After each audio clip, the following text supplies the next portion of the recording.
Hi, I'm Marty Nemko. This is another of my short stories of the type that's in my book Soloists, short stories of introverts and outsiders facing a dilemma. This one is called Swarms. It started just with one unusually large wasp, a reddish one. A man walking in Wisconsin waved it away, but it came right back and stung him. That hurt even more than the usual wasp bite. Then another one came and stung him, and another, and another. Soon a swarm surrounded him, stung him, and he died.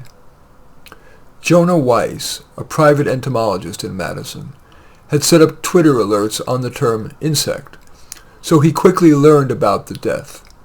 He drove to the site, took a picture of the insect, and ChatGPT-5, which can read images, immediately identified it as Vespidae horribilis, better known in its native Paraguay as Avispón de terror, roughly translated, the horror hornet. It had rarely been seen north of Venezuela until now. Weiss reported it to the Center of Disease Control. He had to leave a message and didn't get a call back. By the time the week was up, 127 people had died, all in Midwestern parks, and it was front-page news.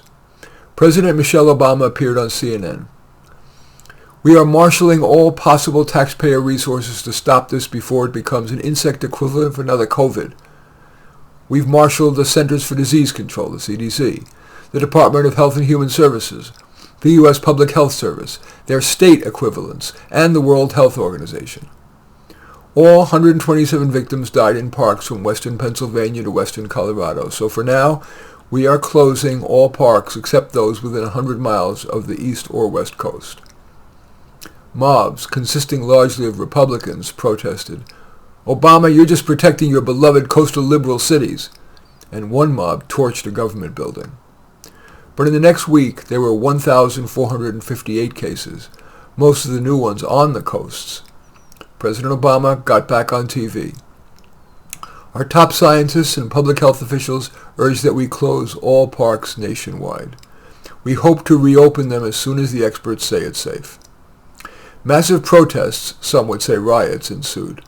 Placards read, "Not another COVID lockdown." One speaker's quote was broadcast endlessly on conservative media. "We spend billions of our taxpayer money on all you experts and bureaucrats, and you can't get rid of a fly?" The government's entomologists and toxicologists gathered detailed data about each victim and each hornet that they captured. The major media kept showing the picture of a woman in a hazmat suit, surrounded by the hornets as she collected them for study. The government held daily press conferences, which portrayed a message that implied progress. And grasping to find good news, they said that their massive effort has found what they believe is Nest Zero. But when a reporter asked, "Does that get us closer to figuring out how to stop the swarm deaths?" the lead scientist turned to the other panelists, who looked blank, and said, "We're not sure. We will keep you posted." Indeed, privately, the scientists' meetings with the public health officials were filled with lack of certitude, which bred contentiousness. For example, a specialist in public mental health seethed, "What do you mean we have to keep the parks closed, and you have no idea for how long? Don't you realize that parks keep people healthy? Life is stressful, especially for poor people. For them, parks are among their few escapes from the structural, systemic racism that keeps people of color from rising from multi-generational poverty." Other committee members considered responding, but decided it was wiser to remain silent. The scientists had sprayed some of the collected hornets with low-toxicity pyrethrins, which is derived from the chrysanthemum, but that killed only 3.4% of the wasps.